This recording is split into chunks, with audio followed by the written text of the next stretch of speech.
Hello everybody, as you can probably tell from the title, I'm going to be showing a new acquisition. This is something that's been on my list for a long time. I had to sell a few things to get it, but I did.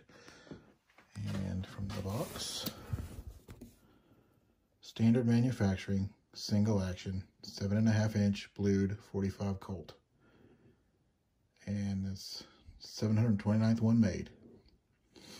So, as you know from my previous videos, I kind of like these old guns, and this is kind of like the pinnacle. It's not a Colt, but in a lot of ways I think it's better. So we're going to talk about it. All right, opening the box. I'm doing this one-handed, so forgive me. Inside, Standard Manufacturing, New Britain, Connecticut. Foam. You have a firearm in here, and you have a bunch of stuff that they sent. So, it's like a cleaning cloth. Looks like it's pretty well saturated with something, probably oil.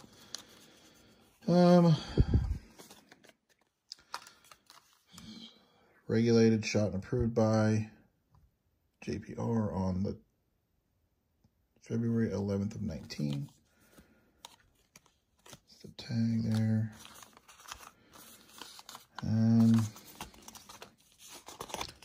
This just says this gun has been thoroughly inspected before packaging in our facility. Left in perfect condition, no blemishes, blah, blah, blah. All right, cool. I looked it over, it looked pretty good to me. This is a certificate of manufacturing excellence signed on February 11th of 19. So this gun is a year old, but I just now got it. So, yeah, there you go. President and the inspector signed it. And then some stickers and instruction manual, that kind of stuff. So that's kind of cool. All right. This came pretty well packaged. I'm going to put my phone down to do this. I don't know, but it comes in this, put it out here, kind of velvety bag there. Standard Manufacturing. It's in the bubble wrap. And then, hold on, sorry. And there we go. Damn.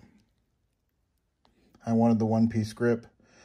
Buds had had several over the past 2 years that had the two-piece with the screw, and I just think this one looks so much better with the one-piece grip. So, well, let's get into it. What makes this thing different? What makes it so damned expensive? And we'll just talk about it.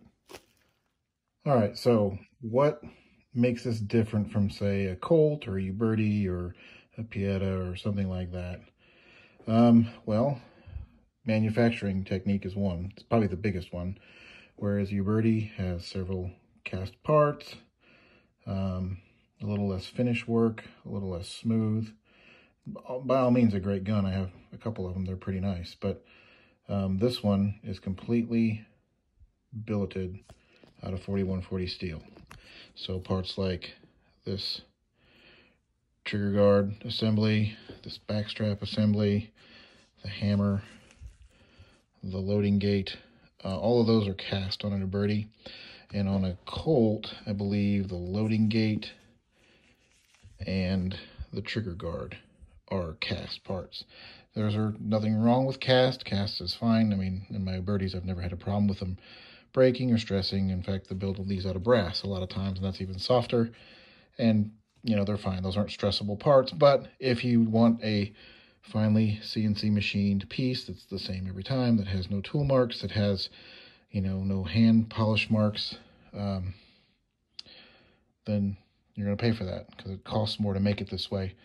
The bluing is a very rich blue.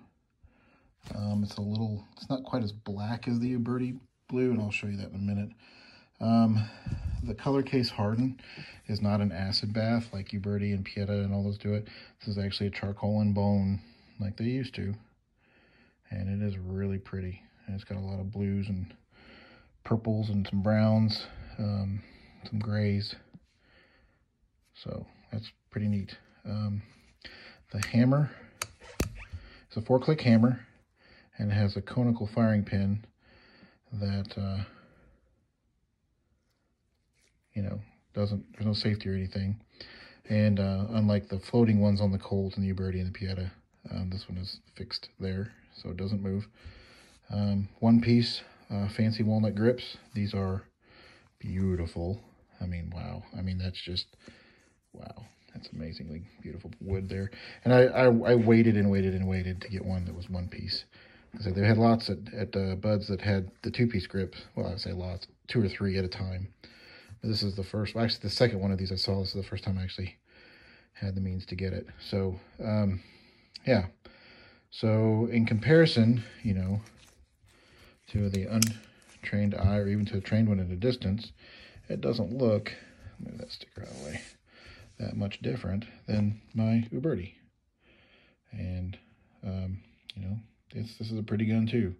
Uberti's got the color case and the blued cylinder and the blued barrel, 7.5. Now the grips are a little different, redder, glossier. Of course, this is the 7th Cavalry, so it's got the cartouche, but you'll notice, you know, there's some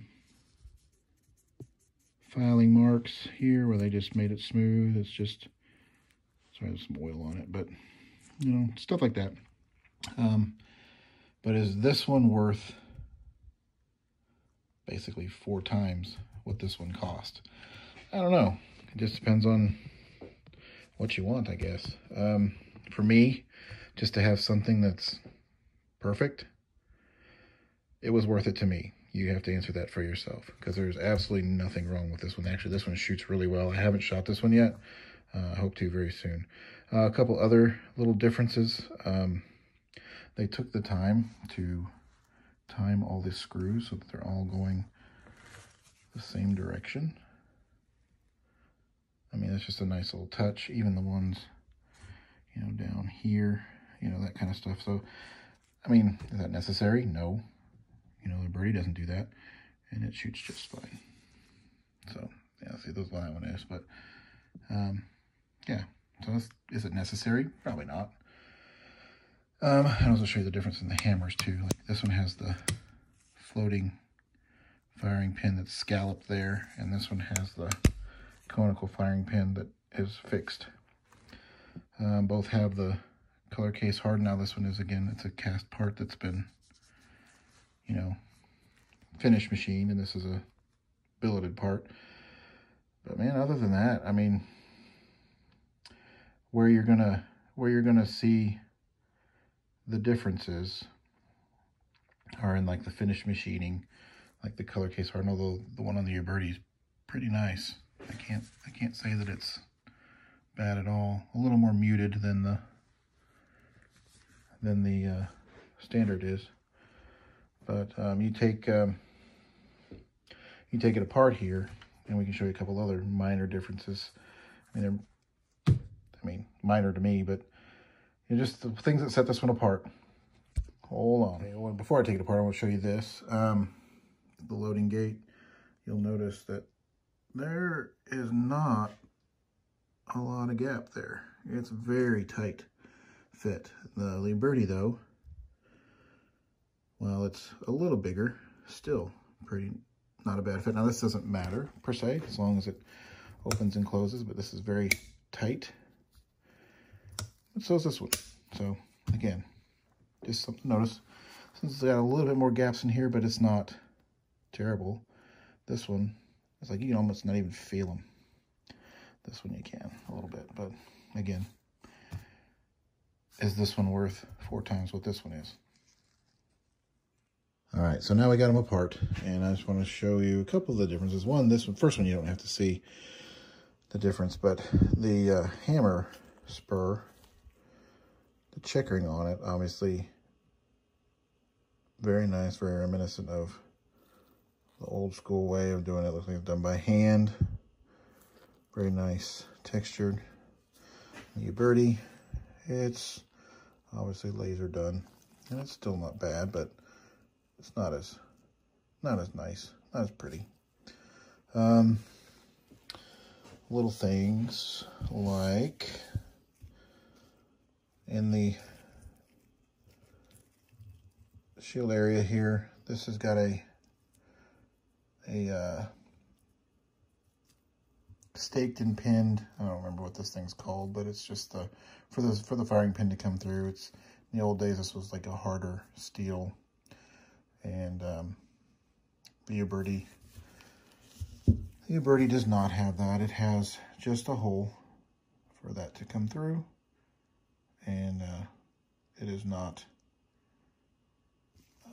staked and pinned extra piece or any of that plate there is not there. So this has got a separate plate that's staked and pinned in there. The machine work, you can see the machine marks, but it's very smooth. You can't feel them. You can see it, but you can't feel it. And you'll notice that this is the way these are designed, this has got a very loose headspace down here, and it gets tight, so that it's tight when it gets up here. This one is very smooth. It's just a gradual slope to tighter, and you can't see any kind of shelf or anything like that. It is just smooth. On the Ubertis, it's a little rougher. Sorry, it's just shaking so much. And there's this like little ledge here. Not much of one, but it's there. And you can, this is a little rough. And you can see where the headspace gets tighter right there until it goes in the battery there. So, and this is just a little rougher machined all the way around. Does it work? Absolutely. But it's just, this is one of the things that you're paying for, is just the finish work, the finish machine, and that kind of stuff. The barrel forcing cone looks good. Now, my understanding with these is the cylinder sizes are the same, because this is kind of based loosely on USFA, and which was based on the Uberti. Colt's a little smaller, like 0.02 smaller. So yeah, there's that. The cylinder area here is squared off. I don't know if you can tell that or not in the video, but it is squared off. And on the Uberti, it's more rounded. Again, is it a point of contention? Not necessarily, just noticing differences here. You can tell this is kind of more laser engraved, these patent dates and things. On here, it's stamped. You can tell it's more of a stamp there. Again, the solid hammer spur, there, the solid firing pin, and the scalped firing pin. You can see the difference there. Let's see what else. Inside, I'm not taking this one apart, but the inside, I would only assume is as well machined as the outside, whereas the Uberti, well, better than Pieta, you know, was a little rough and it needed a little bit of stoning. Not a whole lot, but a little bit. Looking at the cylinders, that's another thing too. Everything is marked with the serial number of the gun. So there's the cylinder 729, the loading gate 729.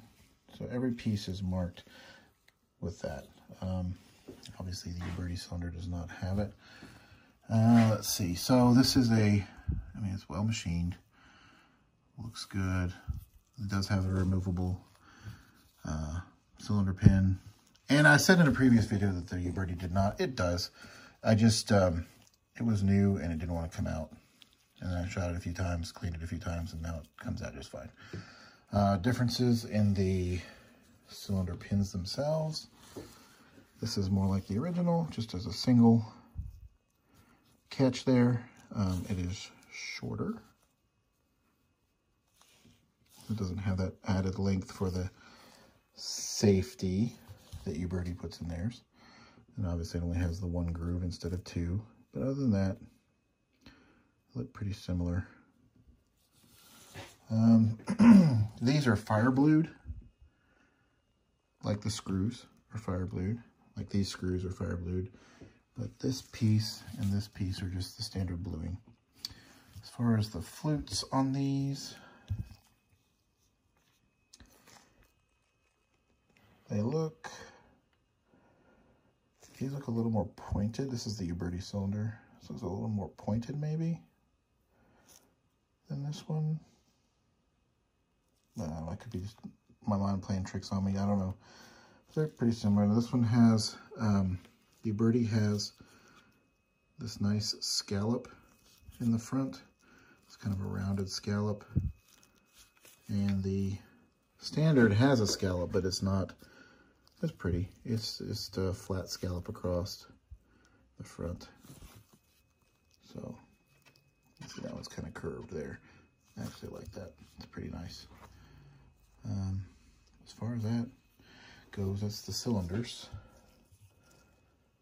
So, yeah, without taking these apart, I'm not going to. Just wanted to show you the major differences between the Uberti and the Standard. Now, if you want more in-depth on the particulars of this one, and the particulars of this one versus this one, and a Colt and a USFA, Atlantic Fire, no, is it not Atlantic Fire? Atlantic Productions or something like that. I forget what his name is on YouTube, but I think it's Atlantic Productions. Has a very in-depth review series on this pistol. It's very informative. If you're interested in it, I suggest you check him out. I'll try to link to it in the description. All right, let's put it back together though. I wanted to go, the differences in the cylinder pin, this gas seal.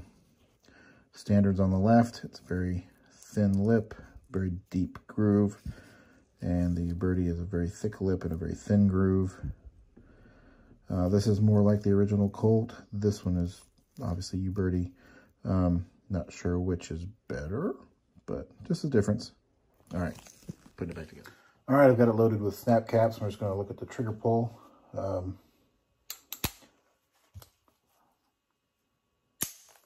Very nice, very smooth. Not sure how much it is, but it's not much at all.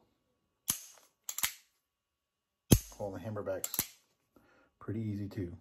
So, all right. So that about wraps it up for this. This is again the Standard Manufacturing single action Army in 7.5-inch barrel, blue with case hardened. They also make it in a nickel finish. They also make both the nickel and the blue engraved. That is ridiculously expensive. So this is this one. It's a nice gun. Now, this is a nice gun too. So the question you have to ask yourself, you can literally buy almost 4 of these Ubertis for the price of one of these Standard Manufacturing.